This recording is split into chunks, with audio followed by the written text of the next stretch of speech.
Paz do Senhor a todos. Eu já não vi a igreja assim tão cheia já há muito tempo.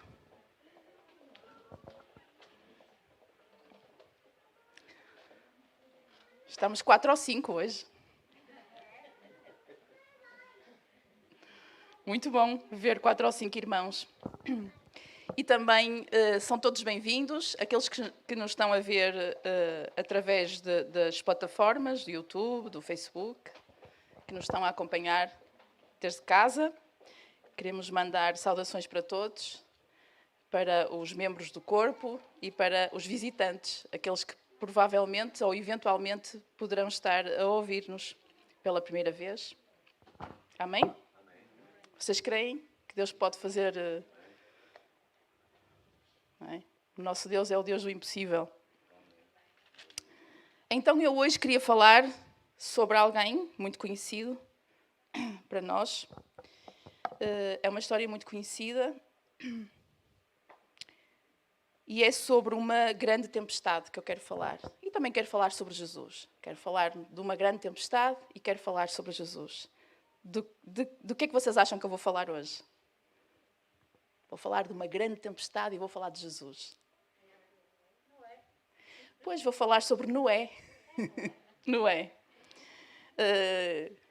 Esta história, ela relata-nos realmente uma grande tempestade, se calhar a maior tempestade que o mundo já viveu, porque foi, na verdade, um dilúvio. E a humanidade foi destruída com esse dilúvio, não é? E então, nós temos muita coisa para ver sobre Noé. Não vamos dizer tudo o que podemos, porque estamos limitados no tempo, mas vamos buscar umas pinceladas sobre Noé. Então, quem concorda comigo que Jesus, ele pode acalmar qualquer tempestade? Até mesmo um dilúvio que possa vir à nossa vida. Jesus consegue fazer isso? Amém. Estamos todos de acordo. Então vamos abrir a Bíblia no livro de Gênesis 6 e vamos olhar um pouco para a história de Noé. Gênesis 6, de 1 a 7. E diz assim: E aconteceu que, como os homens começaram a multiplicar sobre a face da terra e lhes nasceram filhas, viram os filhos de Deus que as filhas dos homens eram formosas e tomaram para si mulheres de todas as que escolheram. E então disse o Senhor: Não contenderá o meu espírito para sempre com o homem, porque ele também é carne. Porém, os seus dias serão 120 anos. E havia naqueles dias gigantes na terra, e também depois, quando os filhos de Deus entraram às filhas dos homens, e delas geraram filhos. E estes eram os valentes que houve na antiguidade, os homens da fama. E viu o Senhor que a maldade do homem se multiplicara sobre a terra e que toda a imaginação dos pensamentos do seu coração era só má continuamente. Então arrependeu-se o Senhor de haver feito o homem sobre a terra e pesou-lhe em seu coração. E disse o Senhor: Destruirei o homem que criei sobre a face da terra, desde o homem até ao animal, até ao réptil e até à ave dos céus, porque me arrependo de os haver feito. Nós já vamos continuar a ler, mas vamos já ver aqui o contexto. E antes de lermos o contexto, vamos orar e pedir a Deus que nos abençoe e nos dirija. Pai amado, nós nesta hora queremos entregar tudo nas Tuas mãos. Nós estamos diante da Tua palavra, Senhor, nus, completamente nus, Pai. E queremos ser vestidos por Ti.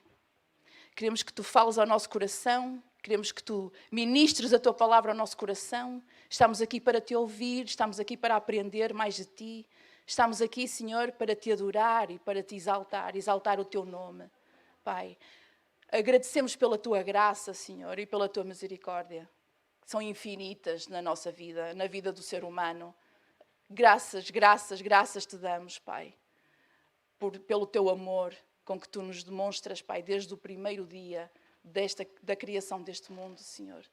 Pai, fica connosco aqui, Senhor, no nosso meio, para ministrares às nossas vidas, Senhor, e para nos ajudares a entender aquilo que Tu queres de nós. Em nome de Jesus nós oramos. Amém. Então nós ficamos a conhecer o contexto desta história. Qual é o contexto? Todos vós conhecem. Ainda há pouco Deus criou o mundo, Deus criou a terra, Deus criou o homem, Deus criou os animais e já estava esta confusão toda instalada na terra. Onde está o homem, é natural que mais cedo ou mais tarde apareça a confusão. Até porque esta palavra diz que o coração do homem é mau. Portanto, se o coração do homem é mau, tudo o que possa vir do homem é mau em si. Então, Deus entristeceu-se de tal maneira que decidiu destruir todo o vivente, todo o ser vivente à face da terra e começar de novo. Fazer um reset à humanidade. Fazer um reset. Vocês sabem o que é um reset? Fazer isso à humanidade. Então, Deus iria destruir toda a humanidade. E vejam só, pensem nisto. Todas as vezes que nós ouvimos falar da história de Noé, é para falar acerca do quê? Digam-me lá. Sempre que ouvimos falar da história de Noé, é para falarmos de um tema. É para falarmos do julgamento de Deus e sobre a condenação do homem. Certo? Sempre que ouvimos falar da história de Noé, é para falarmos como Deus julgou o homem e como Deus condenou o homem à destruição. E condenou esta terra à destruição. E eu agora vou abrir aqui um grande parênteses. Vocês sabem o que é um parênteses? Vou abrir um agora. E já voltamos lá. O Velho Testamento é considerado por muitos a parte mais difícil da Bíblia. Concordam? Por conter muitas cenas de violência, destruição e morte. Muitos dizem que o Deus do Velho Testamento é um Deus sangrento. E o Deus do Novo Testamento é um Deus amoroso. Então muitos escolhem esconder o Velho Testamento e falar apenas do Novo. Porque o Novo acham que pertence à Igreja e o Velho pertence aos judeus. Bom, não poderiam estar mais errados quem pensa assim. Porque esta é a mais bela história de amor jamais vista. A Bíblia fala-nos da história de um grande amor. O Deus Criador se apaixonando pela sua criatura, desejando construir um relacionamento íntimo e único com a sua criatura. Um relacionamento de Criador, criatura, Pai, Filho. Mas apesar de todo o seu amor, deste Deus Criador, este Deus Criador é traído pela sua criatura. Mas Deus, não querendo desistir deste grande amor, elabora um plano de resgate que vai permitir a reconciliação entre o Criador, entre o Salvador e a criatura regenerada. E este é o livro que conta esta grande história de amor, desde a primeira página até à última. É o mesmo Deus, desde o primeiro capítulo de Gênesis até ao último capítulo do Apocalipse. É o mesmo Deus, é o mesmo Deus. Não há dois deuses. O Deus do Velho e o Deus do Novo. É o mesmo Deus. E este Deus nos conta a mais bela história de amor jamais vista. Então, sabem como é que é horrível quando nós estamos sentados no nosso sofá lá em casa a ver um filme espetacular e ao nosso lado está alguém, provavelmente um filho ou uma filha, que já viu o filme e que começa a dar dicas e estraga tudo. Perceberam? Já alguém passou por isso? Há um nome específico para estas dicas. Spoilers. O Velho Testamento está cheio de spoilers. Spoilers sobre quê? Spoilers sobre o que é que há de vir. Sobre o que é que há de vir. O Velho Testamento está cheio de spoilers. Outra analogia que nós podemos fazer também é com o sistema operativo Windows. Porquê que se chama Windows? Alguém sabe? Porque abre janelas. O Velho Testamento tem imensas janelas. Windows, que abrem aqui e ali. Pap, é só janelas a abrir. E por essas janelas nós podemos vislumbrar cenas da graça de Deus, que supostamente a graça vem através de Jesus, que é a forma como Deus salva o homem. Pela graça sois salvos, por meio da fé. E isto não vem de vós, para que ninguém se glorie, mas é dom de Deus. Vem de Deus e de mais ninguém. Mas pela graça sois salvos. E esta graça aparece-nos em Jesus. Mas no Velho Testamento, as janelas são tantas e os spoilers que Deus dá são tantos que nós podemos vislumbrar estes momentos de graça que estão para chegar. Naquela altura, eles não entenderiam muito bem o que é que estava para chegar, mas estava para chegar. O primeiro spoiler visto na Bíblia está lá em Gênesis 3, na queda, quando Deus fala com a serpente e lhe diz: porém inimizade entre ti e a mulher, e entre a tua semente e a semente da mulher. E esta te ferirá a cabeça e tu lhe ferirás o calcanhar. Grande spoiler. Ninguém entendeu nada na altura. Mas para nós é um spoiler. Espetacular este spoiler.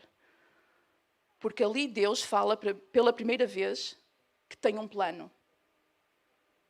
E ele diz: olha, eu vou pôr inimizade entre ti e a mulher.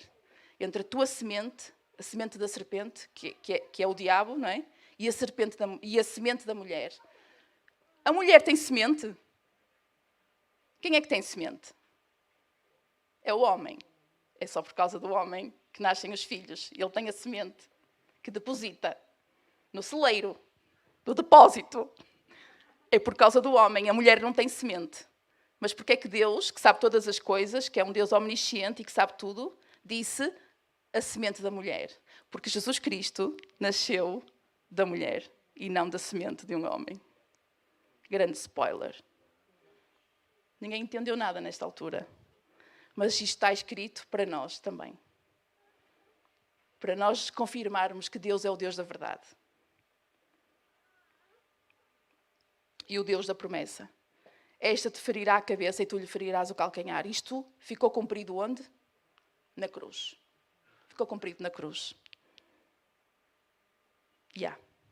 Louvado seja Deus. E a história de Noé é outro spoiler. Abre-se uma janela onde nós podemos contemplar os vislumbres da graça de Deus. E então a história de Noé é uma história acerca da graça e da misericórdia de Deus. Não tanto sobre o julgamento e a condenação do mundo. E porquê? Porque exatamente num período em que não se sabia nada sobre graça e sobre misericórdia, nós vemos Deus agindo cheio de graça e cheio de misericórdia perante um homem, Noé. Graça, porque Deus deu a Noé algo que ele não merecia, e misericórdia, porque Deus tirou a Noé algo que ele merecia. Compreendem a diferença entre graça e misericórdia? É fácil. Graça é quando Deus vos dá algo que vocês não mereciam. A salvação é graça. Mas a misericórdia de Deus é quando Ele vos tira algo que vocês mereciam. Isso é o julgamento, é a condenação. Vocês mereciam. Mas Deus vos tirou porque colocou Jesus em vosso lugar na cruz e em meu lugar. Isso é misericórdia. E todos os dias Deus mostra a sua misericórdia para connosco porque evita-nos tantas coisas, tantas dores que Deus nos evita. As misericórdias do Senhor são novas a cada manhã. Elas se renovam constantemente. Glória ao nome do Senhor. Esta é a diferença da graça e da misericórdia. E Deus usou graça e misericórdia com a vida de Noé. E vou fechar aqui o parênteses. Então o contexto é a maldade multiplicou-se. A maldade multiplicou-se. Viviam-se tempos difíceis. A humanidade estava completamente corrompida. Tudo era podre. Tudo era podre. E não era nada disto que Deus queria desde o início. Não era nada disto que Deus tinha em mente quando criou o mundo. E então Deus decidiu recomeçar. E vejam o versículo 8. Depois de Deus ter falado sobre como o mundo estava tão podre, Deus disse, ou está escrito, Noé, porém, achou graça aos olhos do Senhor. É a primeira vez que a palavra graça é mencionada na Bíblia. Noé, porém, achou graça aos olhos do Senhor. Estas são as gerações de Noé. Noé era um homem justo e perfeito em suas gerações. E Noé andava com Deus. E gerou Noé 3 filhos, Sem, Cão e Jafé. Ora, aqui a palavra menciona Noé como um homem justo e perfeito. Embora nós saibamos que desde a queda não há ninguém justo e perfeito. Porquê? Porque a partir da queda o homem ficou com um ADN de Adão. O ADN do pecado, a natureza do pecado. É um ADN que nós carregamos. desde Adão. Carregamos, não há nada a fazer. Não há nada a fazer. Carregamos esse ADN connosco. Está presente. Então, Adão tinha também este ADN, mas Deus o considerou justo e perfeito em suas gerações. E diz ainda que Noé andava com Deus. Nós podemos considerar aqui o que significa Noé andar com Deus. Podíamos fazer outra pregação sobre este tema. Noé andou com Deus. O que é que isto significa? Noé andou com Deus. E se nós transportarmos isto para os nossos dias, temos muito que falar. Porque a Adelaide falar de Deus é uma coisa. A Adelaide andar com Deus é outra. Nós podemos falar e não andar. O andar com Deus é completamente diferente do falar de Deus. Porque falar, todos podemos falar. Andar com Ele, nem todos andam. Nem todos andam. Portanto, aqui diz que Noé andava com Deus. Agora imaginem vocês o que querá dizer isto de Noé andar com Deus. Muito profundo pensar nisto. Até mesmo para os nossos dias. O falar e o andar. Então, sabemos que Noé achou graça aos olhos de Deus. E passando logo para o versículo 14, está escrito assim: faz para ti uma arca. Deus falou com Noé. Deus dirigiu-se a Noé e disse: faz para ti uma arca de madeira de gófer. Farás compartimentos na arca e a betumarás por dentro e por fora com betume. E desta maneira a farás. De 300 côvados o comprimento da arca, de 50 côvados a sua largura e de 30 côvados a sua altura. E farás na arca uma janela e de um côvado e acabarás em cima. E a porta da arca porás ao seu lado, far-lhe-ás andares, baixo, segundo e terceiro. Porque eis que eu trago um dilúvio de águas sobre a terra para desfazer toda a carne em que há espírito de vida debaixo dos céus. Tudo o que há na terra expirará. Deus fala isto a Noé, deu-lhe uma ordem, faz uma arca e até lhe dá especificações sobre como ele deveria fazer a arca, não é? Disse-lhe as medidas, disse-lhe os materiais com que ele deveria fazer a arca.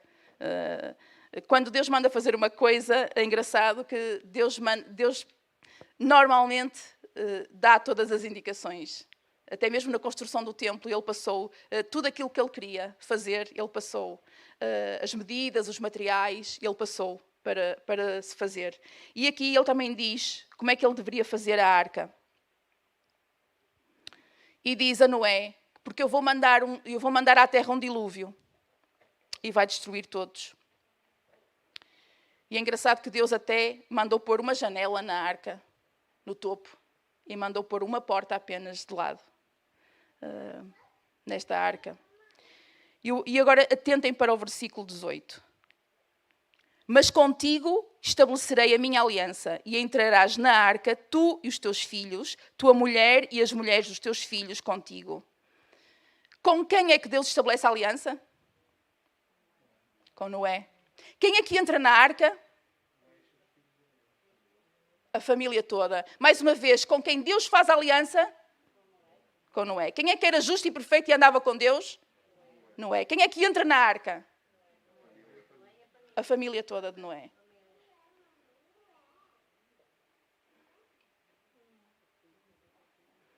Ao todo, quantas pessoas eram? 8 pessoas. Noé, a mulher, os 3 filhos e as 3 esposas dos filhos. 3 e 3, 6. Com o casal de maior idade. 8. E de tudo o que vive, de toda a carne, 2 de cada espécie, farás entrar na arca para os conservar e vivos contigo, macho e fêmea serão. E das aves conforme a sua espécie, e dos animais conforme a sua espécie, e de todo o réptil da terra conforme a sua espécie. 2 de cada espécie virão a ti para os conservar em vida. E leva contigo toda a comida que se come e ajunta para ti e te será por mantimento a ti e a eles. E assim fez Noé, conforme tudo que Deus lhe mandou, assim o fez. Então, o que é que entra na arca? Entra a família de Noé, e entra os animais, 2 de cada espécie, e entra a comida dos animais e entra a comida deles. Isto foi o que entrou na arca. Então vemos aqui o vislumbre da graça de Deus, que salva um homem, no meio daquela sociedade toda corrompida, ele pega num homem e manda-o construir a arca para colocá-lo lá dentro e assim salvá-lo da destruição. E a graça de Deus vindo a Noé, tirando-lhe o julgamento também, não é? E a condenação. E Noé era de idade de 600 anos, quando entrou na arca com a sua família e com os animais. E nós podemos ver isto aqui na palavra de Deus. E chegou-se ao dia, está no capítulo 7, chegou-se ao dia e Deus disse o Senhor a Noé: entra tu e toda a tua casa na arca, porque tenho visto que é justo diante de mim nesta geração. Há outra versão que diz: porque te tenho visto justificado. Vejam só, com quem Deus fez a aliança? Com Noé. Quem é que entrou na arca? A família de Noé. O que é que o Senhor diz a Noé? Entra tu e toda a tua casa na arca, porque eu te tenho visto justificado. Como é que ele foi justificado? Que mistério é este? Como é que ele foi justificado? Numa altura que nem se falava da graça. Nem Jesus tinha vindo morrer. Um vislumbre da graça de Deus. Um vislumbre da graça de Deus. Um milagre na vida de Noé. Uma história de amor. Uma história de amor. No versículo 6, e era Noé da idade de 600 anos quando o dilúvio das águas veio sobre a terra. E Noé entrou na arca e com ele os seus filhos, a sua mulher, as mulheres dos seus filhos por causa das águas do dilúvio. E depois no versículo 10, aconteceu que passados 7 dias vieram sobre a terra as águas do dilúvio. E no ano 600 da vida de Noé, no mês segundo, aos 17 dias do mês, naquele mesmo dia se romperam todas as fontes do grande abismo e as janelas dos céus se abriram. E começou o dilúvio. Eu não estou a ler os versículos todos, estou a ler os que são mais importantes para a história, mas vocês podem ler a passagem em casa, os capítulos inteiros, se assim o quiserem. Então, nós vemos aqui que Noé entrou com a sua família na arca e começou o dilúvio. E entrou Noé, a sua família, entraram os animais e entrou a comida. E então, no versículo 16, diz Deus que os que entraram eram macho e fêmea de toda a carne, como Deus lhe tinha ordenado. E o que é que diz a última parte do versículo? E o Senhor o fechou dentro. O que é quer dizer isto? Que foi o Senhor que fechou a porta da arca. O Senhor fechou a porta da arca. O Senhor fechou a porta da arca. E como foi Ele que fechou, ninguém pode abrir. Naqueles últimos momentos, depois do Senhor fechar a porta, até poderia vir alguém dizer: eu também quero, mas o Senhor já tinha fechado a porta. Acabou. 100 anos passou Noé a construir a arca e a falar sobre aquilo que Deus ia fazer. E ninguém ouviu. 100 anos de oportunidades. 100 anos que Deus deu. 100 anos e ninguém quis. E veio o dia. E Noé entrou na arca. Entrou a sua família, entrou os animais. E Deus fechou a porta.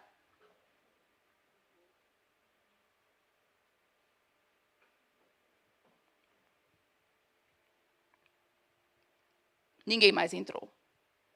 E depois que fechou a porta, vemos o desenrolar da história. Depois que fechou a porta, durou o dilúvio 40 dias sobre a terra. E aqui agora comecem a imaginar. Se vocês quiserem fechar os olhos, podem fechar para que a vossa imaginação vos leve mais longe. E vejam, cresceram as águas e levantaram a arca. E ela se elevou sobre a terra. E prevaleceram as águas e cresceram grandemente sobre a terra. E a arca andava sobre a face das águas. E as águas prevaleceram excessivamente sobre a terra. E todos os altos montes que havia debaixo de todo o céu foram cobertos. E expirou toda a carne, versículo 21, e expirou toda a carne que se movia sobre a terra, tanto da ave como do gado e das feras, e de todo o réptil que se arrastava sobre a terra e todo o homem. E tudo o que tinha fogo de espírito de vida em suas narinas, tudo o que havia em terra seca, morreu. E assim foi destruído todo o ser vivente que havia sobre a face da terra, desde o homem até o animal, até o réptil e até a ave dos céus, e foram extintos da terra. E ficou somente Noé e os que com ele estavam na arca. Mas Noé era aquele que era justo e perfeito e aquele que tinha achado graça aos olhos de Deus. Então agora imaginem. Vocês sabem o que é que se passa aqui? Um confinamento. Noé entrou num confinamento. Um ano que ele passou aqui. Entrou com 600 anos, saiu da arca com 601. Um confinamento. Vocês achavam que eram os primeiros a passar por um confinamento na história da humanidade? Não foram. É um verdadeiro confinamento. Um ano fechados, selados. E mais, um ano fechado com a mulher, com os filhos e com as noras. Confinamento difícil este. Imaginem. Um ano. Ponham a correr a vossa imaginação. Um ano deu para tudo. Um ano. O que é que se passou neste ano? Ali dentro, vocês podem imaginar de tudo um pouco. De tudo um pouco. Sabem, num ano houve dias bons e dias maus, certo? Quem é que concorda comigo? Num ano houve dias maus e dias bons. Talvez porque houve dias em que as águas estavam revoltas. O dilúvio foi tão forte que as águas estavam revoltas e batiam contra a arca. E a arca abanava toda. E se calhar lá dentro as pessoas até caíram. Não se conseguiam manter em pé porque as águas estavam tão revoltas, caíram e se calhar tinham que estar deitados à espera que as águas acalmassem. Não conseguiam estar em pé. Aquilo devia ser uma confusão, com os animais todos lá a balir e a ladrar e, não é? E a rugir, não é? Pronto. Mas as águas, havia dias que as águas deviam estar tão perigosas e tão violentas que eles realmente, houve dias que eles sentiram medo. Eles sentiram medo. Apesar que Deus deu a ordem, vai, entra na arca. Mas eles sentiram medo. Porque o medo do desconhecido é um medo. Aquilo que nós não sabemos que vai acontecer, traz medo, traz receio.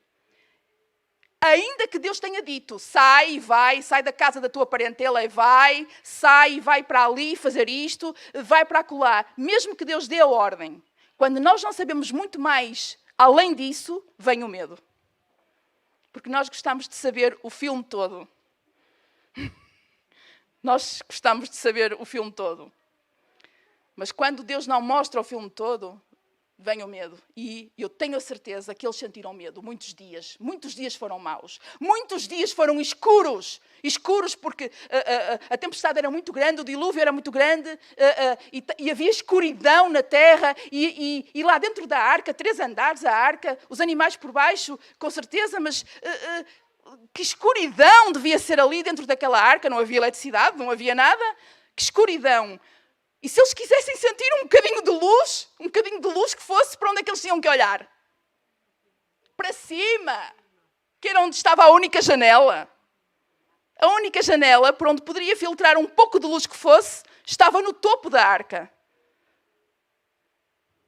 E levo os meus olhos para o monte, de onde me virá o socorro. O meu socorro vem do Senhor, que fez os céus e a terra. Então, quando nós estamos assim na escuridão e temos pouca luz, temos que olhar para cima. Porque olhar para o lado não faz bem a ninguém. É só escuridão. E eles só tinham uma hipótese, era olhar para cima, para receber um pouco de luz. Que fosse. Então vimos dias maus, dias que se calhar houve discussões. Sei lá, podia ter havido discussões entre a mulher de Noé e as suas noras. Por causa da comida, que não estava bem, ou porque não fizeram a cama, sei lá. Podemos imaginar diversas situações. Houve momentos difíceis, foi um ano que passaram juntos. Eu estou a imaginar Noé a vir com a sua sabedoria e acalmar os ânimos de todos. Houve desânimo, de certeza que houve desânimo muitas vezes. Falta de confiança. Houve muitas discussões. Houve dúvidas, houve interrogações. E vinham todos ter com Noé. Para se queixar, para se lamentar e para buscar também ajuda e direção. Mas sabem, neste confinamento de Noé, não houve apenas dias maus, também houve dias bons. Eu quero confiar nisto, houve dias bons. Uma parte do dia tinha que ser passada a dar o alimento aos animais, certo? Senão, no fim de um ano, eles estavam todos mortos. Portanto, uma parte do dia era passada a alimentar os animais. Mas o resto do tempo, eles também podiam aproveitar para outras coisas. E nos dias bons, eu quero imaginar e quero confiar que eles passavam muito tempo juntos em família. e que conversavam muito e que passaram-se a conhecer melhor. Os confinamentos também servem para isso. Estamos em família e aprendemos a conhecer-nos melhor. Ouvimos mais uns aos outros, conhecemos melhor os defeitos uns dos outros, e a única diferença que faz entre nós, entre as pessoas, é a graça de Deus. A graça de Deus, porque tem havido muitos divórcios no confinamento, porque as pessoas, conhecendo-se melhor, chegam à conclusão de que não servem um para o outro, não é? Então, a graça de Deus é o que faz a diferença toda para suportar todo este tempo difícil que tem vindo à nossa vida. Ora, aqui eu quero vos dizer uma coisa. Eu imagino isto. Eu imagino que nos dias bons a família se reunia à volta de Noé para Noé contar histórias acerca de Deus. Porque Noé andava com Deus. Noé conhecia Deus. Noé era justo e era perfeito. Então ele conhecia o seu Deus. Então, eu imagino que muitos dias eles conversavam à volta de Noé para que Noé contasse as histórias sobre Deus. Maravilhoso estes momentos. E um ano, de certeza que ele repetiu muitas vezes as mesmas histórias. Até porque Noé não tinha muito não tinha muito que contar.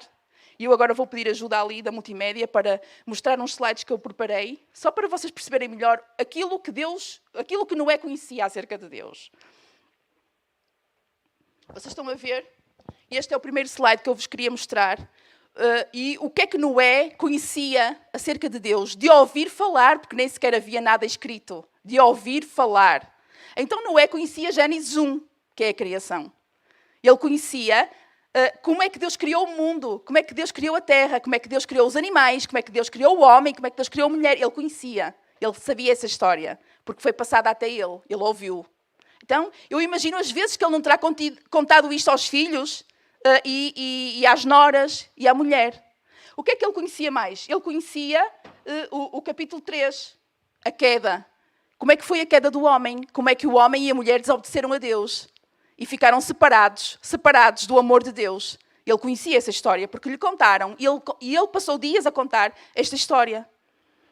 Depois, no capítulo 4, eu coloquei ali uma expressão que eu gosto muito, que agora se eu falar muito, que é o novo normal, e eu gosto de usar esta expressão em tudo agora, e então eu coloquei ali o novo normal, que já houve naquela altura.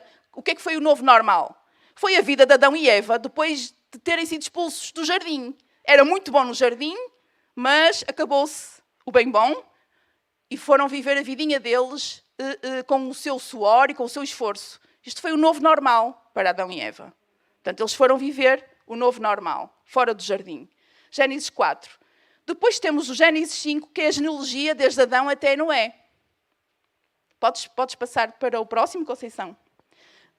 Depois temos a história de Noé, que Noé só conhece até ao ponto em que entra na arca. Só pode contar até aí. Não tem mais nada para contar, não é? Perceberam?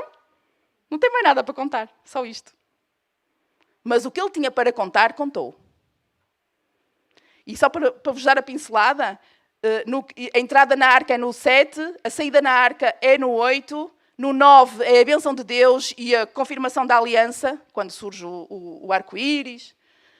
E no 10... é o repartir da terra por Sem, Cão e Jafé, porque ele teve 3 filhos, e no 10, Deus quer que os filhos se espalhem pela terra. Se espalhem pela terra para povoar a terra e se multiplicarem. Não aconteceu logo isto, e por causa disso é que houve a Torre de Babel, em que Deus aproveitou a Torre de Babel para os confundir em línguas, e assim foram mesmo obrigados a se espalharem. Não foram a bem, foram a mal. Então eles foram separados por línguas. E vocês sabem porque é que eu acho que todas estas conversas de Noé deram resultado? Estas histórias do palavra passa palavra, que ele fez com os seus filhos e com as suas noras, deu resultado. Ele passou a palavra que ouviu, ele passou as histórias que ouviu aos seus filhos e às suas noras. E como é que eu sei que isto resulta? Podes passar para o próximo? Porque, por exemplo, o grupo que mais tarde chegou às terras da China, e que aí se estabeleceram, nas terras da China, e que aí começaram-se a multiplicar, e que anos mais tarde deu origem à língua chinesa tradicional, aos caracteres que eles usam.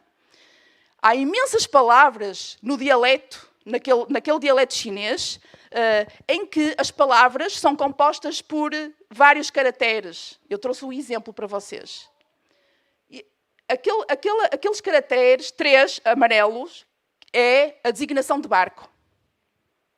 É constituído por um caractere que quer dizer vessel, ou barco, ou navio, ou contentor.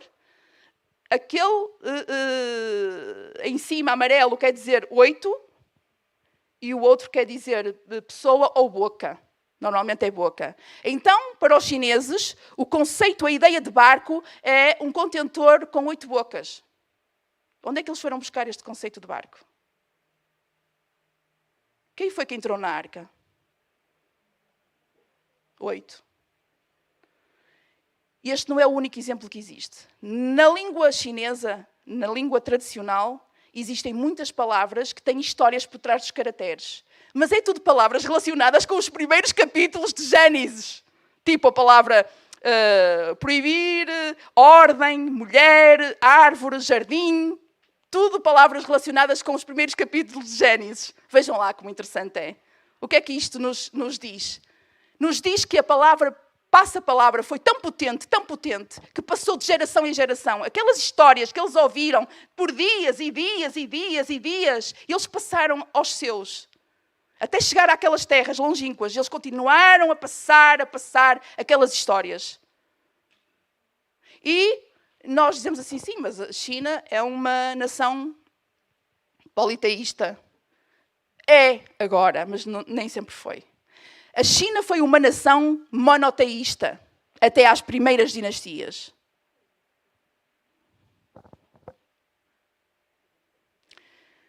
E na altura de um dos imperadores das primeiras dinastias, ele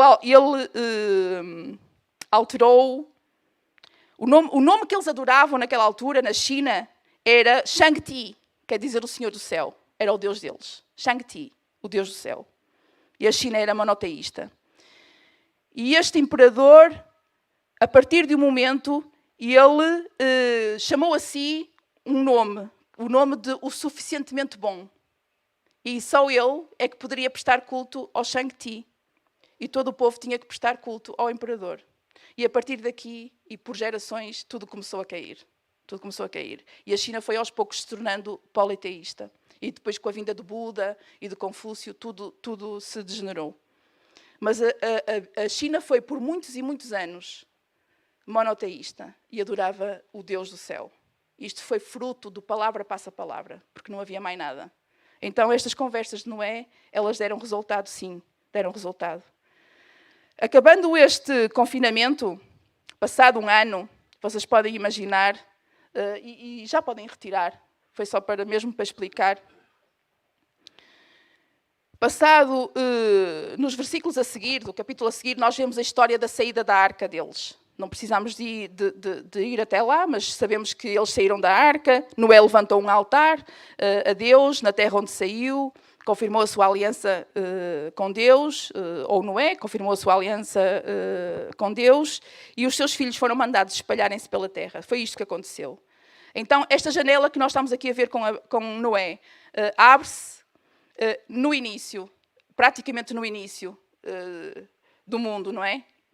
No início de Gênesis, quando ninguém ainda sabia o que era a graça e o que era a misericórdia de Deus. E nós somos convidados a espreitar por esta janela e a ver os vislumbres de Deus que ia mostrando o seu plano ao homem. É um verdadeiro spoiler esta história de amor, esta história de amor. E sabem, com tudo isto, Deus está a dizer, chegará o dia em que eu vou enviar uma arca e todo aquele que entrar nessa arca que eu enviar será salvo. Era isto que Deus estava a dizer através deste spoiler. Então Jesus Cristo veio ao mundo para se tornar a nossa salvação, para se tornar a nossa arca, para se tornar o nosso ponto de abrigo. Deus é um Deus paciente. Ele esperou 100 anos para que o povo se arrependesse e fosse salvo. Mas apenas 8 almas foram salvas, as únicas que entraram na arca. E vocês sabem, está escrito em 1 Pedro, se vocês quiserem apontar, 1 Pedro 3, nos versículos 19, 20 e 21, está escrito assim: com a força do Espírito, ele pregou aos espíritos que estavam prisioneiros, àqueles que outrora, no tempo de Noé, tinham sido rebeldes, quando Deus esperava com paciência enquanto se construía a arca. E nela, um pequeno grupo de pessoas, apenas 8, foram salvas pela água. Esta água é uma figura do batismo que agora vos salva. Não por limpar impurezas do corpo, mas pela promessa de uma consciência limpa para com Deus. O batismo salva-nos pela ressurreição de Jesus Cristo. É o que está escrito em 1 Pedro. Então, tudo isto que nós vemos na história de Noé tem um significado brutal para nós, para os tempos da graça. Porque imaginem que eles entraram na arca. E por causa da arca foram salvos. Mas a arca foi às águas. E depois houve um dia que eles todos saíram das águas. Simbolizando o batismo nas águas. O sair das águas é a ressurreição de Cristo. E o apóstolo está aqui a fazer a comparação com o batismo nas águas. Que assim como aqueles 8 foram salvos pela água, porque entraram na arca e foram à água e depois saíram da água, imitando a ressurreição de Jesus. Vejam só, isto foi tão profundo e nós quando lemos a história de Noé nem nos apercebemos. Nem nos apercebemos da simbologia que está lá. É um spoiler. É uma janela que se abre para vermos a graça de Deus. Para vermos a graça. Noé e a sua família foram salvos da destruição. Simplesmente porque entraram na arca. E hoje qualquer pessoa é salva ao entrar na arca, que é Jesus. Concordam? Há 2 convites hoje a serem feitos aqui neste lugar. Primeiro para aqueles que nunca entraram na arca. E segundo para aqueles que já lá estão na arca. Mas quem sabe, talvez estejam a passar por dias difíceis, de desânimo, de escuridão. Porque estão a passar por aqueles dias em que as águas estão muito revoltas. E está difícil de aguentar. Está difícil de aguentar. Então é um convite para aqueles que nunca entraram. Eu queria convidar a entrar na arca. A arca é um sítio onde se acha salvação. A arca é um lugar onde se acha a paz, onde se acha o perdão, onde se acha o amor de Deus. A arca é Jesus Cristo. Jesus Cristo veio para ser tudo isto nas nossas vidas, para ser a nossa arca, para ser o nosso local de segurança, o nosso ponto de abrigo, para ser a nossa salvação, para encontrarmos perdão, para encontrarmos o amor. É esta a arca. Então, como é que eu entro na arca? Crer no Senhor Jesus Cristo. Completem o versículo. E serás salvo, tu e a tua casa. Atos 16:31. Cuidado, porque a salvação não é genético. Ninguém é salvo por ser filho de um salvo. Isso é os reis. Isso é os reis. Mas eu quero vos mostrar algo que está escondido por trás destas palavras.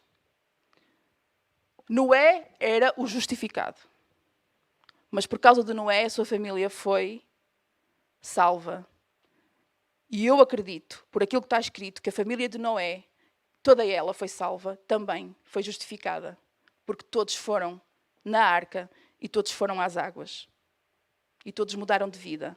Até mesmo porque depois, por onde foram, passaram a palavra.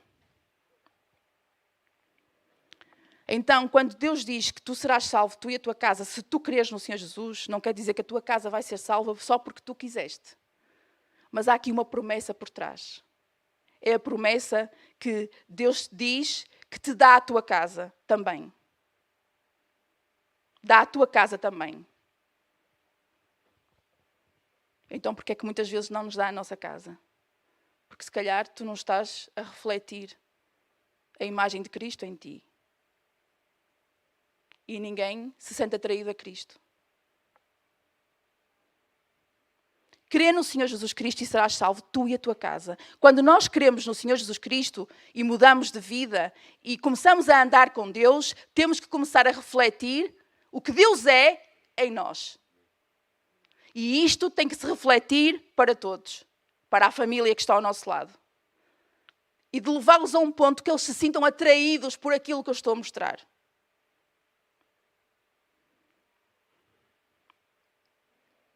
Muitas vezes é difícil. É por isso que muitas vezes andam aí pessoas, 20 anos e 30, a orar pela família e nunca se convertem. Nunca entram na arca. Mas esta é uma promessa. E eu quero aqui vos dizer, agarrem-se a esta promessa de Deus. E façam algo por ela. Comecem a refletir Deus nas vossas vidas. Que leve os familiares a se sentirem atraídos por Deus também. Crê no Senhor Jesus Cristo e serás salvo tu e a tua casa. Aqueles que estão dentro da arca e que têm passado por dias difíceis, olhem, realmente as águas são muito fortes. Muitas vezes há dias em que as águas são muito fortes e fazem a arca abanar.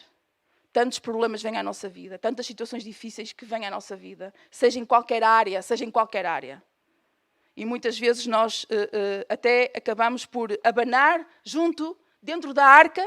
Estamos dentro da arca, somos salvos, estamos dentro da arca, mas os tempos difíceis vêm e nós abanamos por todos os lados e até caímos. Vem um dia que caímos, mas sabem uma coisa? Se tu caíres, cais dentro da arca. Levanta-te outra vez. Arrepende-te, pede perdão ao Senhor e Ele te levantará. Porque quando nós estamos dentro da arca, não quer dizer que os nossos dias vão ser todos bons. Vai haver dias maus. E hoje caímos aqui, amanhã caímos ali. Mas nós caímos dentro da arca. Estamos dentro da arca para nos levantarmos uns aos outros e para nos darmos ânimos uns aos outros.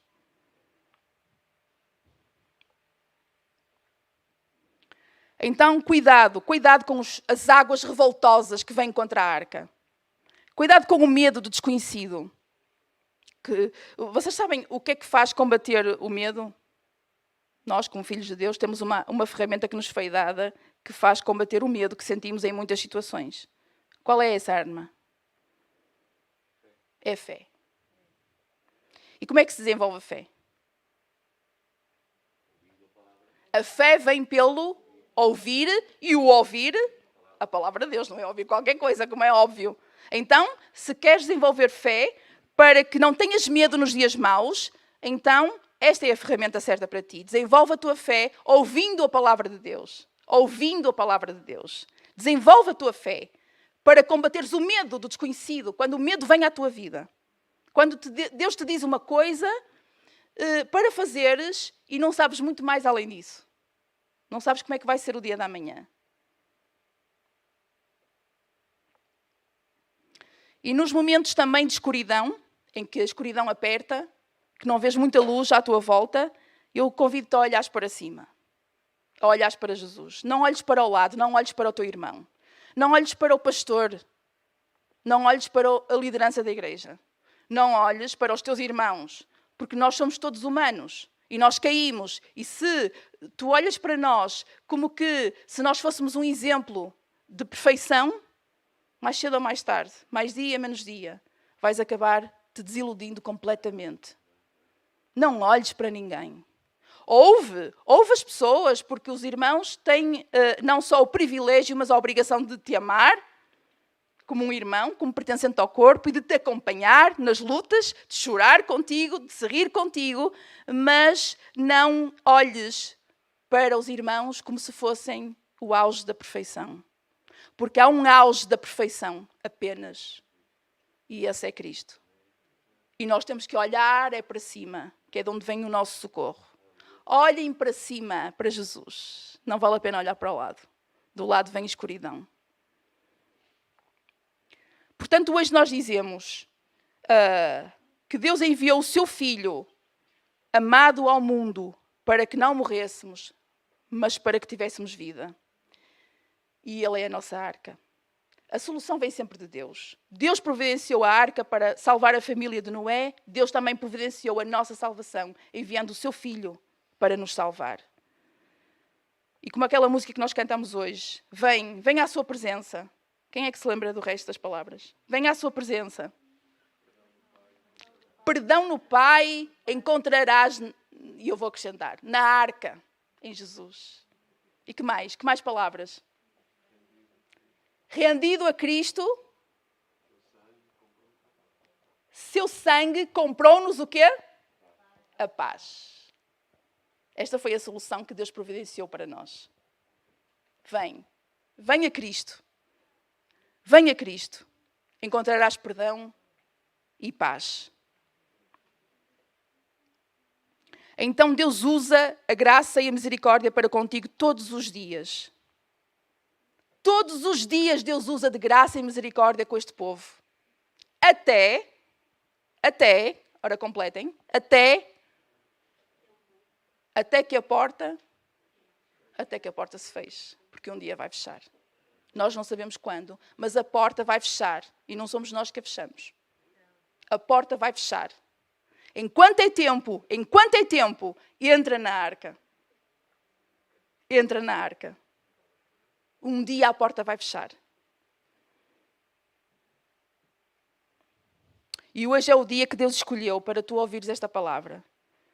Quem sabe se alguém está a precisar de conhecer esta arca, de entrar nela e de ver o amor de Deus a transformar a sua vida. E todos aqueles que estamos na arca de Deus, todos aqueles que já estamos na arca de Deus e que muitas vezes sentem-se desanimados ou com falta de fé, há uma palavra do Senhor para ti hoje também. Que diz assim o Senhor para ti: aquietai-vos e sabei que eu sou Deus. Até podes estar a ir de um lado para o outro dentro da arca com as ondas todas a abanarem-te de todos os lados. Mas Deus diz-te a ti, Deus diz assim: aquietai-vos e sabei que eu sou Deus. Ninguém mais sabe nada. E sabei que eu sou Deus. Deus é Deus. Não há mais ninguém que eu possa substituir. E é este o Deus que nós servimos. E eu convido-vos a entrar na arca e a permanecer na arca, firmes e fortes, ainda que muitas vezes nós andamos aos trapelos por causa das águas revoltas, as águas que se levantam. É o turbilhão. Continuamos na mesma linguagem. É no meio de um turbilhão, no meio de uma tempestade. Mas o Senhor está connosco, no meio do turbilhão, no meio da tempestade. Glória a Deus pela sua palavra, que o Senhor nos possa abençoar a todos. Amém?